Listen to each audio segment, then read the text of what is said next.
Hola, estimados alumnos. En esta oportunidad vamos a evaluar el cálculo de la inversa de una matriz. Primero debemos decir que hay ciertas condiciones que debe cumplir una matriz para poder ser calculada, su inversa. Debe ser una matriz no singular, eso significa que debe ser una matriz cuadrada. Número 2, la determinante de la matriz debe ser diferente de 0. Muy bien, si cumplimos con estas condiciones, pasaremos a resolver el siguiente ejercicio. Nos piden hallar la inversa de la matriz.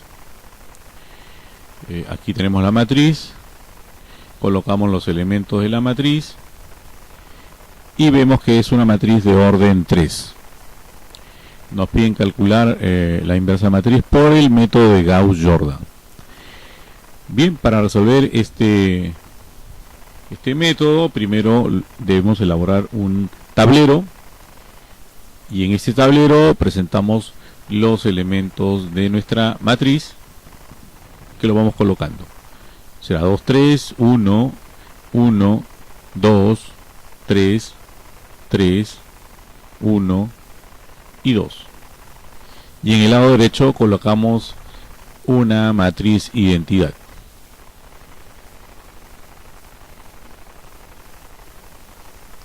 Bien, la característica de una matriz identidad es aquella matriz cuya diagonal principal es igual a la unidad. A continuación vamos a calcular las tres fases. ¿Cuántas fases debe tener la resolución de esta matriz? Debe tener 3, de acuerdo al orden, es el número de fases. Si fuera una matriz de orden 4, la resolución tendría 4 fases. Entonces el orden de la matriz determina el número de fases para resolver este tipo de ejercicios. Bien, designamos entonces primero el pivot, y debemos decir que el pivot es el primer elemento de la diagonal principal. Los valores que están por debajo del pivot se van a llamar semipivot. Muy bien, en nuestro caso el pivot será el número 2 y los semipivot será el número 1 y el número 3. A continuación podemos empezar a resolver la fase número 1, y debemos empezar dividiendo los coeficientes de la fila donde se encuentre el pivot entre el pivot. Entonces el pivot está acá, entonces todos los valores de esta fila donde está el pivot se van a ser divididos entre el pivot. Muy bien, el mismo se divide entre el mismo, ¿ok? Empezamos. 2 entre 2 es 1, 3 entre 2, 3 medios, 1 entre 2, 1 medio, 1 entre 2, 1 medio, 0 entre 2, 0, 0 entre 2, 0. Bien, la fila de números de color verde van a asumir un nombre. Ese nombre se le asume, se llaman coeficientes pivotales. Si queremos calcular los valores de la fila 2 y la fila 3 de la fase 1, aplicaremos la siguiente fórmula. Coeficiente original. ¿Qué se determina coeficiente original? Son todos los valores originales de la fila 2, que es la que vamos a calcular, que corresponde a la fase 1. En nuestro caso será 1, 2, 3, 0, 1 y 0. ¿Y quiénes son los coeficientes pivotales? Es toda la fila de color verde que acabamos de calcular. ¿Y cuál es el semipivot que corresponde a esta fila donde se encuentran los coeficientes originales? Es el número 1. Bien, con todos estos datos vamos a aplicar la fórmula. Fila de coeficientes originales, 1, 2, 3, 0, 1, 0. Coeficientes pivotales, copiamos. Y el semipivot que corresponde al número 1. Hacemos las operaciones, decimos 1 por 1 es 1, 1 menos 1 es 0, 3 medios por 1, 3 medios, 2 menos 3 medios es 1 medio por 1, 1 medio, 3 menos 1 medio, 5 medios, 1 medio por 1 medio, 0 menos 1 medio, menos 1 medio, 0 por 1, 0, 1 menos 0, 1. 0 por 1, 0, 0 menos 0, 0. Estos resultados corresponden a los valores de la fila 2 de la fase 1 y los vamos a colocar en su correspondiente lugar. Muy bien. Ahí están los elementos entonces de la fila 2 de la fase 1.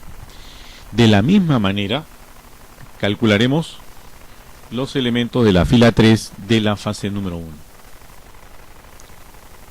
Identificamos los coeficientes originales de la fila número 3, es 3, 1, 2, 0, 0, 1. Y el coeficiente pivotal que no van a cambiar, que son los números de color verde. Y el semipivot en este caso será el número 3. Reemplazamos estos valores en la fórmula. Y luego resolvemos los números que aparecen aquí. Entonces tenemos 1 por 3, 3, 3 menos 3, 0.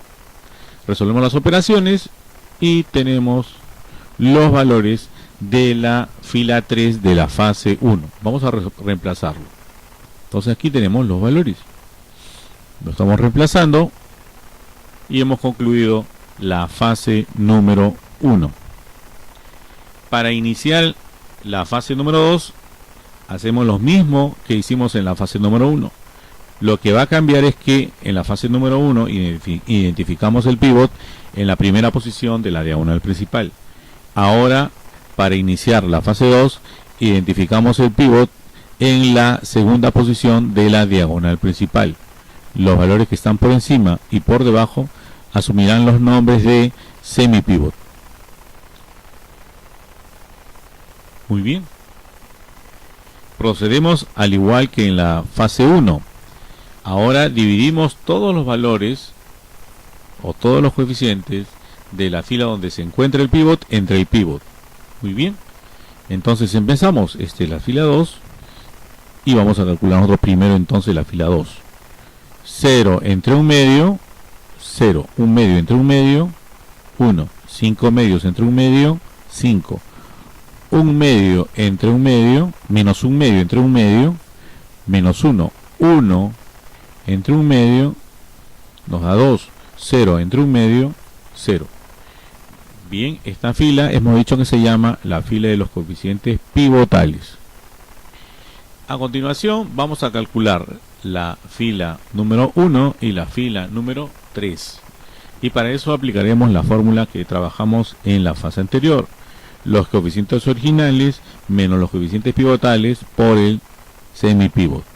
Bien, hacemos eso y los resultados aparecen aquí en la primera fila de la fase 2. Para el caso de la fila 3 de la fase 2, aplicamos la misma fórmula y tendremos aquí los resultados. Ahora ya hemos concluido la fase 2. Vamos a iniciar la fase 3. Para la fase 3, el pivot será encontrado en la tercera posición de la diagonal principal. En este caso es el número 18. Los valores que están por encima asumirán los nombres de semipivot. Muy bien. A continuación dividimos todos los valores donde se encuentra el pivot entre el pivot. ¿Correcto? Tenemos 0, 18 entre 18 es 1, menos 5 sobre 18, 7 sobre 18 y 1 sobre 18. Ya tenemos los coeficientes pivotales. Aplicamos la fórmula de coeficientes originales menos coeficientes pivotales por el semipivot para calcular la fila número 1 y la fila número 2. Muy bien, tenemos aquí los resultados y lo vamos colocando. Bien, estos resultados nos van a dar la matriz inversa, que es lo que estamos queriendo calcular. Y del lado izquierdo, fíjense que iniciamos en el lado derecho con una matriz de identidad. Esta matriz de identidad ahora se ha trasladado al lado izquierdo. Y en la fase 1 pasa la primera columna. En la fase 2, las dos primeras columnas de la matriz de identidad. Y en la fase número 3 se completa la matriz de identidad en el lado izquierdo. Bien, entonces ahora hemos calculado la matriz inversa de la matriz A. Muy bien, eso es todo por hoy, estimados alumnos, y nos vemos en otra oportunidad.